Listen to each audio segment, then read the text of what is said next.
muchísimo gusto presentar a nuestra invitada de hoy. Ella es Jessica Hernández Matus, es maestra de la Universidad del Caribe y bueno, vamos a hablar de un tema que nos apasiona a las dos, que son los quesos. Muchísimas gracias, Jessica, por estar con nosotros.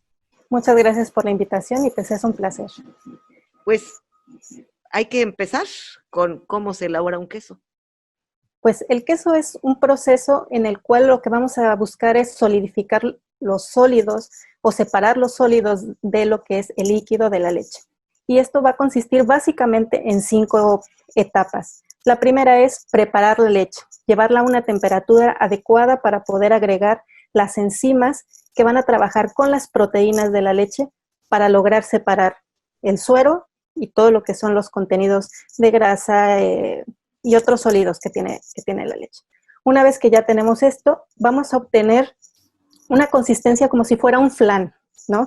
Un flan que es suave, pero a la vez es firme. Esto le vamos a llamar una cuajada. Esta cuajada, después lo que vamos a hacer es cortarla.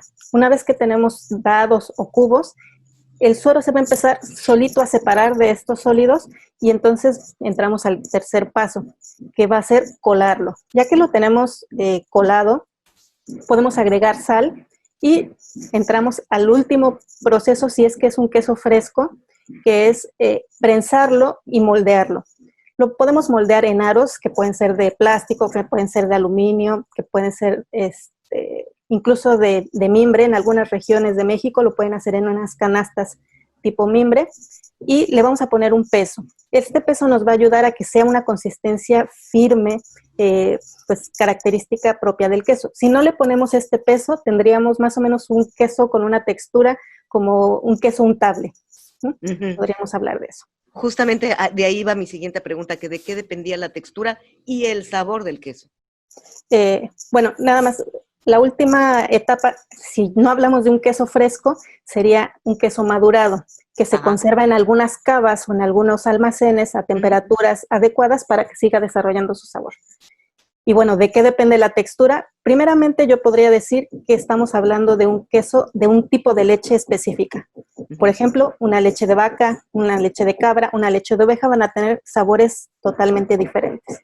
También va a influir en el sabor y en la textura el contenido de grasa, ¿no? Podemos tener quesos muy cremosos, podemos tener quesos mucho más secos. También algo que va a influir en la textura y en el sabor va a ser la cantidad de agua o la cantidad de humedad.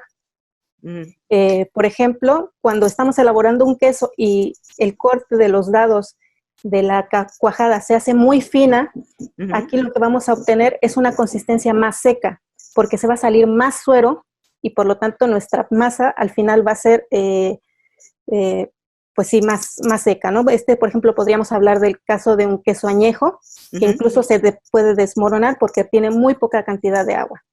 Otra puede ser el tipo de maduración. Por ejemplo, cuando tenemos un queso cotija, el queso cotija, lo menos que puede estar en una cava o en una maduración son 3 meses y puede haber quesos hasta de más de 1 año. Entonces, entre más tiempo pase, va a ser un queso más seco, por lo tanto los sabores y el salado va a ser más concentrado. Entonces, dime una cosa, ¿las personas intolerantes a la lactosa pueden comer queso? Un queso sí tiene mucha menos lactosa que una leche, porque durante todo el proceso se va perdiendo la lactosa. Por ejemplo, cuando se separa el suero, se va una gran cantidad o la mayor parte de la lactosa. Sin embargo, y las bacterias que van trabajando en el queso van trabajando sobre el azúcar y por lo tanto al final podemos tener una mínima cantidad de lactosa. Aquí dependería de qué tan intolerante es la persona a la lactosa o no. Si es una persona con alta intolerancia, a lo mejor una mínima partícula podría generarle un malestar. Un queso al final, por más, digamos, libre de lactosa, podríamos obtener que es menos de un 1%, pero aún así sigue presente ahí la lactosa. ¿Cómo se guardan los quesos? ¿Se pueden congelar o no se deben de congelar, Jessica? Los quesos es un producto que todavía sigue trabajándose o que sigue activo, digamos, durante toda su vida. Por lo tanto, es muy importante que no les dé el aire. Hay que guardarlos en contenedores herméticos. Hay que asegurarnos que no van a percibir otro aroma de del refrigerador, por ejemplo, entonces que estén bien guardados a una temperatura más o menos de entre 5 y 8 grados centígrados. Pero no congelarlos. Se pueden congelar, de preferencia los frescos, no. La gran cantidad de agua que tienen, lo que haría es que cuando se descongela, se pierda esa agua y tengan una textura totalmente diferente. Podríamos congelar un queso siempre y cuando su contenido de agua no sea tan elevado y de preferencia ya cortarlo en cubos o ya como lo vamos a utilizar para que cuando salga del congelador no tengamos todavía que estar cortando y podamos romper esa textura que tiene. ¿Cuáles son los quesos típicos de México? Bueno, México tiene una gran variedad de quesos, pero yo sin duda me iría por el queso Oaxaca, o que en Oaxaca le llaman quesillo, el queso cotija, el queso panela, el queso chihuahua. Vamos a tener además diferentes variaciones sobre las regiones, pero creo que esos serían los más importantes. El queso sopero de Chiapas también es un queso muy importante.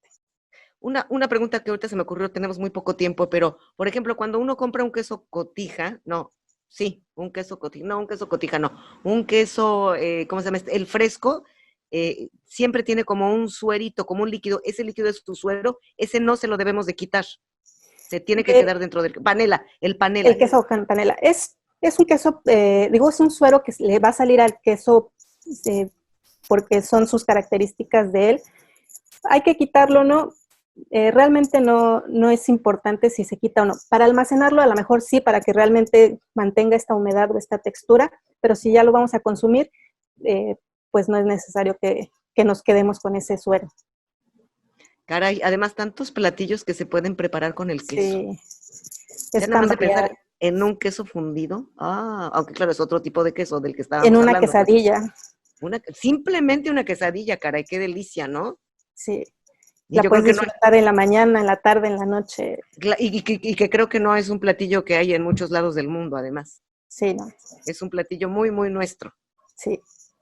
Pues, Jessica, muchísimas gracias por haber estado con nosotros, por habernos aclarado estas cuestiones y dudas sobre el queso, porque de repente, de verdad, uno no sabe cómo comprarlo, cómo está fresco, cómo guardarlo, en fin, todas estas dudas, muchísimas gracias. Y bueno, pues este tema que nos apasiona, a ver si más adelante hacemos otro de quesos, pero ya de quesos europeos, de quesos madurados, que también puede ser un tema muy interesante, ¿no te parece? Sí, es un gran tema, muchas gracias por la invitación y para mí es un placer. Muchísimas gracias, Jessica Hernández Matus, maestra de la Universidad del Caribe. Las opiniones expresadas en este programa son responsabilidad de quienes las emiten